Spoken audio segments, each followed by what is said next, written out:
podrán cambiar las formas. Y es ahí donde debemos de entender que es un evangelio viviente, que en la iglesia Jesucristo nos puede decir que sí y que no. En algún momento fue el evangelio solamente es para los judíos y ahora es para los gentiles. Antes fue no puedes comer puerco y después fue sí puedes comer puerco. Antes, para nosotros tal vez podamos decir que fue en la misión no le hablas a tu familia más que 2 veces al año, ahora les hablas cada lunes. Y en sí, ninguno de esos cambios altera el evangelio. Son las formas. Y fíjate que en los convenios encontramos esas pistas o ese mapa de cómo Él quiere que lleguemos a ser como Él. En el sacerdocio, por ejemplo, tú ahorita mencionaste poder, conocimiento, que Él puede hacer lo que Él quiera, ¿no? Pero Él solo usa para servir, y el sacerdocio es igual. La autoridad es para servir. Un llamamiento con alta responsabilidad es para servir más. El bendecir a otros, el poder de bendecir es para otros, no es para ti. O sea, realmente ahí podemos ver que es el poder que Dios da al hombre. Pero es una semejanza de quién es Él. Esto es Ven, síguelo. Un enfoque práctico de las Escrituras con Adrián Diarte, Damara Durán y Eduardo Vadillo. Comenzamos. A veces, las revelaciones más importantes del evangelio no llegan en momentos de calma ni de tranquilidad. A veces llegan en momentos más desafiantes, cuando tenemos pruebas que nos estremecen el alma. En esta lección aprenderemos cosas muy importantes, verdades eternas como que Dios tiene un cuerpo tangible y que la misma sociabilidad que vivimos en esta vida podremos tenerla allá. Estas verdades hacen que el cielo parezca más cercano y más fácil de poder llegar. Pero en realidad también aprendemos en estas secciones que cuando queremos obedecer la palabra del Señor, a veces vienen desafíos, pruebas que no entendemos, que desafían toda lógica, como por ejemplo, para los primeros santos, la ley del matrimonio plural. Fue una de esas pruebas, una experiencia que exigió la fe más profunda de sus palabras, porque a veces tenemos que obedecer sin entenderlo completamente. El Señor dijo: he visto tus sacrificios al obedecer. Y esa frase sigue viva hoy. A veces no entenderemos por qué tenemos que hacer una situación, por qué tenemos que aceptar un llamamiento, pero el Señor verá nuestros sacrificios y nos dará nuestra recompensa. Muy bien, pues bienvenidos a este episodio llamado He visto tus sacrificios al obedecer, Doctrina y Convenios 129-132. Y yo quisiera comenzar, Adrián, hablando de precisamente el tema de que es el matrimonio plural es aceptable para Dios solo cuando Él lo manda. Así es. Y al igual que otros temas que a lo mejor pueden ser un poco más complejos, requiere la ley de los conocimientos previos. Es decir, antes de poder entender algo mayor, tenemos que regresar a lo básico. Y me gusta que aquí, en esta lectura, vamos a ver, por ejemplo, quién es Dios. Antes de yo poder querer desenmarañar los misterios, pues tengo que saber lo básico. ¿Y quién es Dios? Sabemos que tiene un cuerpo tangible, perfecto, pero también sabemos sus atributos. Y es de que Él nos ama con un amor perfecto, que Él es justo, es misericordioso y que Él lo sabe todo. Teniendo entonces ese contexto, el Señor le pide a José Smith que se pueda instaurar como parte de esta restauración el matrimonio plural. Y ahí es donde entra lo que tú dijiste, Adrián, que se requiere una fe profunda para entender esto. El matrimonio monógamo, es decir, entre un hombre y una mujer, es la norma. El matrimonio plural es la excepción. Les invitamos a que puedan leer en la sección de Historia de la Iglesia, ensayos del Evangelio. Viene en Historia de la Iglesia una explicación muy buena del matrimonio plural.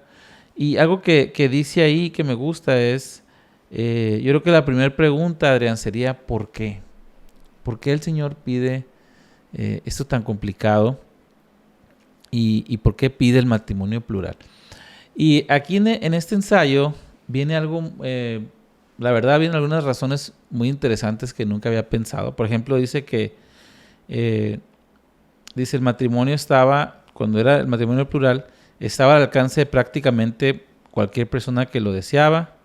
La desigualdad de riqueza per cápita disminuyó, porque las mujeres, dice, podían encontrar que estaban en desventaja económica, se casaban, se volvían más estables sus hogares y su situación.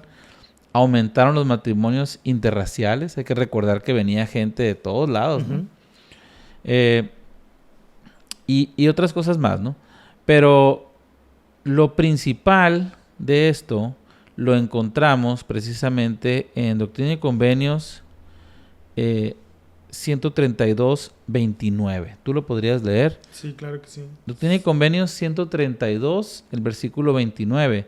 Vamos a ver ahí la médula o de dónde nace esta y en sí todas las revelaciones. Es una manera de poder comprenderlo, ¿no?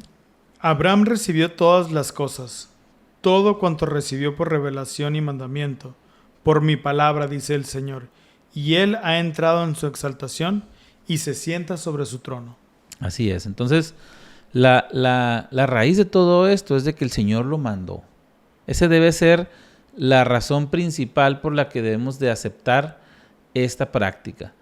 Todo lo demás que yo mencioné son cosas buenas, pero esa no es la razón. La razón es porque el Señor lo manda. En el libro de Mormón podemos ver en Jacob 2 este concepto de la norma y la excepción.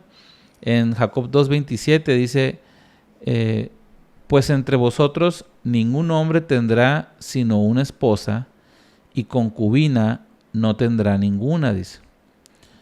Porque yo, el Señor Dios, me deleito en la castidad de las mujeres. Entonces, esta es la norma, ¿no? El que podamos nosotros tener un matrimonio monógamo, pero en ocasiones el Señor puede pedir que haya esta diferencia, ¿no? De hecho, el versículo 30, Eduardo, Ajá. dice, porque si yo quiero levantar posteridad para mí, dice el Señor de los ejércitos, lo mandaré a mi pueblo. Así es. De lo contrario, mi pueblo obedecerá estas cosas. ¿Qué cosas? La ley de castidad que estaba enseñando Jacob. Exactamente. Entonces, fue una época desafiante para muchos. Hay que recordar que esto no se vivió, no todos los miembros de la iglesia lo vivieron, y no todos, y no estaban obligados todos a vivirlo. Era una elección al final. Pero yo me pongo a pensar en uno de los frutos de esto, y es que un gran porcentaje de los miembros de la iglesia de Utah vienen de ese tipo de familias. Y qué bendición son ellos, por ejemplo, al llevar el evangelio. Siempre que viajo a algún lugar y pasan los misioneros y saludo, hey, elders, ¿de dónde son? No, pues de tal lugar. De la fábrica. Y otros dicen de la fábrica, Yutatán, etcétera, ¿no? Entonces, realmente sí ha sido una bendición el poder tener esto, pero qué difícil debe haber sido en su momento, ¿no? Esa es una práctica que duró aproximadamente unos 50 años, termina en 1890 y ya no la tenemos. Pero yo quisiera enfocarme en esto, Adrián, este concepto de la revelación, porque esa es la razón, dice el Señor, por la cual Él le manda a Abraham, que también fue alguien que practicó este tipo de matrimonio por mandato del Señor. ¿Por qué nosotros, o cómo le podemos hacer nosotros más bien, para aceptar estos cambios que luego llegan? Porque en tu vida tú has visto diferentes, la misma iglesia, la misma doctrina, pero hay cambios, ¿no? Uh-huh. ¿Qué podemos hacer para prepararnos para los cambios que vienen? Porque hay que recordar que el presidente Nelson dijo, la restauración es un proceso que todavía continúa. Todavía continúa. Fíjate que precisamente estaba haciendo un estudio y decía el rol de las mujeres en la iglesia. Ujú. Y entonces alguien hacía una pregunta y dice, ¿veremos que alguna vez las mujeres repartan la Santa Cena? O sea, no sé. Y no lo veo tan lejano o mal, porque al final del día, ¿qué tan diferente es que una mujer pase la charola a otra persona a que vaya y la dé? Y entonces otra persona podría decir, no, es que esa es una responsabilidad del sacerdocio. Sí, pero no cambia el sacerdocio o deja de ser sacerdocio porque alguien toma esa responsabilidad. Entonces, la doctrina no cambia. La razón de ser del evangelio no cambia. El matrimonio plural debió de haber sido algo muy doloroso para las hermanas, muy doloroso para los hermanos, para otras fue una bendición, pero en realidad no cambia el propósito de la razón de ser de todo esto, llevar a cabo la inmortalidad y la vida eterna del hombre. Entonces, podrán cambiar las formas y es ahí donde debemos de entender que es un evangelio viviente, que en la iglesia Jesucristo nos puede decir que sí y que no. En algún momento fue el evangelio solamente es para los judíos y ahora es para los gentiles. Exacto. Antes fue no puedes comer puerco y después fue sí puedes comer puerco. Para nosotros tal vez podamos decir que fue en la misión no le hablas a tu familia más que 2 veces al año, ahora les hablas cada lunes. Y en sí, ninguno de esos cambios altera el evangelio. Son las formas. Ni la doctrina. Ni la doctrina, exactamente. Entonces, yo creo que veremos muchísimos más cambios. Se hablaba, por ejemplo, de cambiar la iglesia a 1 hora. Y el impacto que debería de ser eso. Digo, ninguna fuente oficial lo ha dicho, ¿verdad? Ni sé si va a pasar, pero ¿por qué no? Podrían. ¿Por qué no? Pues, ¿no? Ahora, algo muy importante para aumentar lo que tú dijiste es el templo es una excelente guía para saber qué es lo más importante. Por ejemplo, hay gente que dice, oye, ¿y será que en la exaltación será matrimonio plural? Allá. Y empiezan las preguntas y empiezan las dudas. Y habrá gente que diga, no, pues a lo mejor es más elevado. Pero, ¿qué vemos en el templo? En el templo vemos que es la norma, lo monógamo, o sea, una pareja. Alguien decía en un consejo, ir a la misión no es una ordenanza salvadora. Oye, pero, porque si fuera así, en el templo, y te relevamos con honor de esta misión espiritual, o sea, no existe. Uh-huh. Es bautismo. ¿Bautismo es una ordenanza salvadora? Sí, ¿no? La confirmación, el ser lavados, ser investidos, el ser sellados. Entonces, la misma sociabilidad que existe aquí, como tú dijiste, es la que tendremos allá. Entonces, no debemos de confundirnos. Hay un ejemplo, Adrián, que me gusta mucho de todo lo que tú comentaste. Y es con esta entrevista que da el presidente Oaks acerca de su experiencia en Filipinas. Él dice que en las Filipinas tenían muchos bautismos, pero no tenían líderes. Entonces ellos empezaron a ver qué podían hacer. El presidente Oaks fue presidente de área, siendo miembro del Quórum de los 12. Entonces fíjate lo que él hizo, o sea, lo que se propuso en unos consejos. Se iba a incrementar la asistencia antes de bautizarte. Tenías que ir 1 mes entero. Si tú fallabas un domingo, empezaba otra vez el conteo. Wow. Vivir la palabra de sabiduría por 1 mes. Si tú tenías un problema y recaías, empezaba otra vez el conteo. Antes de poderte bautizar, necesitabas ayunar y dar una ofrenda de ayuno. Porque tú no puedes pagar diezmo siendo miembro de la iglesia. Antes de bautizarte, tú debías de trabajar y ayudar a alguien con un llamamiento, como un maestro, un presidente de quórum. Entonces, de 80,000 bautismos que tenían, bajó a 20,000. y eso se podría ver como un fracaso, ¿no? Oye, ¿qué está pasando? Pero las ordenaciones de sacerdocio subieron y empezó a haber liderazgo. Entonces, a lo mejor en ciertas áreas hay ciertos procedimientos que se toman de cierta manera, pero el evangelio es el mismo, se está predicando el evangelio. Entonces, yo creo que lo que debemos de llevarnos de esta experiencia de los santos es, tenemos que tener un corazón humilde, como tú dijiste en el episodio pasado, y tenemos que estar con una fe muy profunda para estar listos para lo que el Señor juzgue prudente, cómo se debe hacer en ese preciso momento. Y saber que va a haber cambios. Así es, esperar. Sí. Y entonces hay algo que sí no va a cambiar, Eduardo. Dios quiere no solamente que vivamos con Él, sino que lleguemos a ser como Él. Y yo voy a hablar de esta parte que se llama Dios quiere exaltar a sus hijos, que viene en Doctrina y Convenios 130 al 132. Y quiero que analicemos por un segundo cuál es la clase de vida que Dios vive. Porque esa es la finalidad de todo esto, que lleguemos a ser como Él. Y nosotros decimos que queremos llegar a ser como Dios, para eso nos preparamos en el templo. Pero, ¿qué tipo de vida es esa? ¿Realmente estamos dispuestos a vivirla? Dicen que Dios no nos va a negar la entrada a la exaltación, que nosotros mismos no vamos a querer estar ahí porque no estamos acostumbrados a ese nivel. Yo no sé si Dios sí nos va a permitir o no, o vamos a ser nosotros. No quiero inventar doctrina. Pero ponte a pensar, tú dijiste ahorita que vamos que Él quiere que tengamos ese estilo de vida que Él tiene, pero lo más importante es de que yo desee estar con Él. Y que si no, no voy a querer. Y que esté acostumbrado a ese tipo de vida. ¿Cómo es una vida de Dios? Pues la clase de vida que Él vive es con plenitud de gozo, con amor, con poder y eternidad que Él desea compartir con nosotros.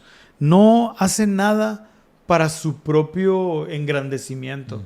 Él todo lo que hace en este plan de felicidad es para que nosotros tengamos más. Es decir, la clase de vida que Dios vive es una vida enfocada al servicio y al crecimiento de los demás.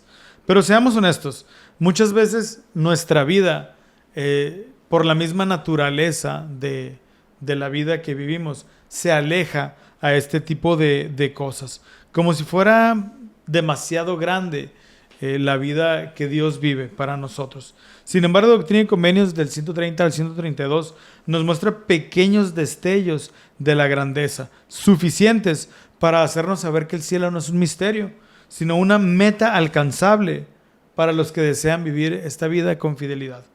No sé si tienes por ahí Doctrina y Convenios 130, versículo 22. Y aquí el profeta está escribiendo cosas muy interesantes. Si puedes, por favor, ayudarnos a leerla. Claro, dice: el Padre tiene un cuerpo de carne y huesos, tangible como el del hombre.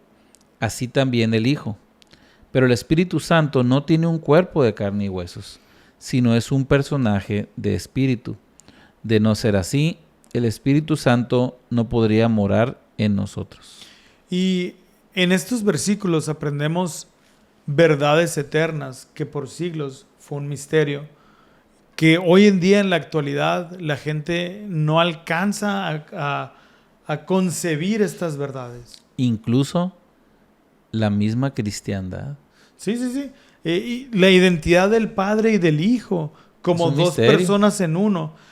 Doctrina y Convenios 132, 22, 130, 22 nos dice: son dos personas. Y por cierto, esas personas tienen un cuerpo.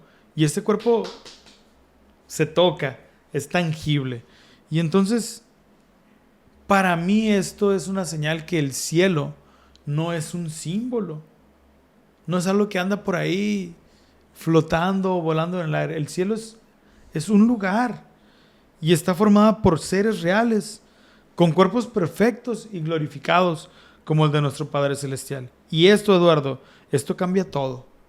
Porque entonces, el portarme bien, el obedecer los mandamientos, tienen un significado. Y no solamente es un premio de consolación de poder vivir con alguien, Así es. sino de llegar a ser como ellos mismos. Y fíjate, tú mencionaste en el episodio pasado con orgullo, pero del orgullo bonito, ¿no? Con gusto. El que tú te pareces a un tío, tu papá. Y entonces, esta escritura hace que muchas cosas caigan en su lugar y dices tú, yo soy un hijo de Dios. O sea, realmente me parezco a Él, por lo menos sé de dónde ven. Más que otros, ¿no? Sí, no, pero sé quién es, pues porque se me figura a mí, como cuando dice Pablo, el altar que decía el Dios no conocido, pues es un misterio. Pues no lo es mi papá. Uh-huh. Y yo sé que cuando lo vea, yo aspiro a verlo porque sé que me va a ser familiar, ¿no? Entonces, qué bonita doctrina es esta. Y Eduardo, tiene toda lógica desde la parte más sencilla. Tú como padre, ¿qué quieres para tus hijos? Lo mejor. Y lo mejor no es que sean buenos o que les vaya bien. Tú como padre, yo como padre terrenal quiero que mi hijo sea más que yo. Exacto, que te supere, ¿no? Ahora, no podemos superar a nuestro Padre Celestial, pero podemos llegar a ser como Él. Y mientras la cristiandad lo ve como una blasfemia, la lógica más sencilla nos dice que como padres aspiramos eso para nuestros hijos. Pero nuestro Padre Celestial va más allá. Él no solamente desea que lleguemos a ser como Él. Él anhela y desea que vivamos como Él. Porque sí, tener esas características de ser omnisciente, de ser todopoderoso, de poder ver el pasado, el presente y el futuro, suena como algo muy majestuoso.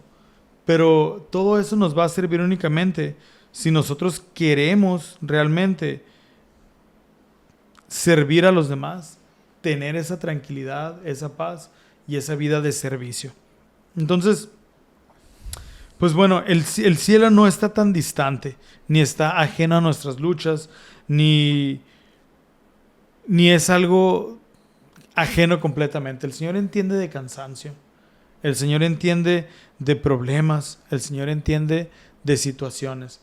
A otro nivel, si tú quieres, pero entiende de todo este tipo de cosas, porque ya lo vivió y porque también tiene un cuerpo. Entonces, eso los hace más cercanos y los hace más accesibles a nosotros. Y fíjate que en los convenios encontramos esas pistas o ese mapa de cómo Él quiere que lleguemos a ser como Él. Uh-huh. En el sacerdocio, por ejemplo, tú ahorita mencionaste poder, conocimiento, que Él puede hacer lo que Él quiera, ¿no? Pero Él solo usa para servir, y el sacerdocio es igual. La autoridad es para servir. Un llamamiento con alta responsabilidad es para servir más. El bendecir a otros, el poder de bendecir es para otros, no es para ti. O sea, realmente ahí podemos ver que es el poder que Dios da al hombre. Pero es una semejanza de quién es Él. Fíjate, Eduardo, que hay un tipo de preguntas, ahorita no recuerdo cómo se les denomina, pero son preguntas que no tienen respuesta por la misma naturaleza de la pregunta. Okay. Por ejemplo, ¿Dios puede ser una piedra que Él no pueda cargar? Y entonces... Como paradojas. Es una paradoja. Entonces, si tú lo ves desde el punto de vista lógico, no tiene una respuesta. Pero si lo ves desde este punto de vista que estamos analizando, sí puede hacerla, pero no la va a hacer porque no tiene ninguna finalidad que sea de servicio o de amor para sus hijos. Exacto. Es que luego nosotros vemos todo muy terrenal, pues, en vez de pensar celestial, ¿no? Yo creo que cuando alguien dice, vas a tener todo el poder, te imaginas volando y destruyendo montañas. O sea, no, porque la naturaleza misma de Dios, como es perfecto, uh-huh, todo eso lo va a volcar en el servir a sus hijos, pues, porque esa es su obra y su gloria, llevar a cabo la inmortalidad y la vida eterna del hombre. Todo lo que Él hace es para eso, ¿no? Así es. Y la vida eterna también le podemos llamar exaltación. Y quiero compartir una cita del presidente Russell M. Nelson. Él dice, la exaltación no es un evento, es un proceso. Es el resultado de una vida centrada en Jesucristo, llena de fe, llena de obediencia y convenios cumplidos. Eduardo, el cielo no es un premio. Es el resultado natural de vivir una vida plena a la manera celestial. Así es. Y va muy de acuerdo a lo que tú dices, a lo que dijo el presidente Oaks, que el juicio final no va a ser una báscula con hiciste tantas cosas buenas, tantas malas, sino más bien es el resultado de en qué te convertiste. Y quiero compartir un pensamiento nada más final. La promesa del Evangelio restaurado. El cielo no está lejos. Está siendo construido adentro de nosotros. Wow, alguien va a sacar un poemario aquí muy pronto.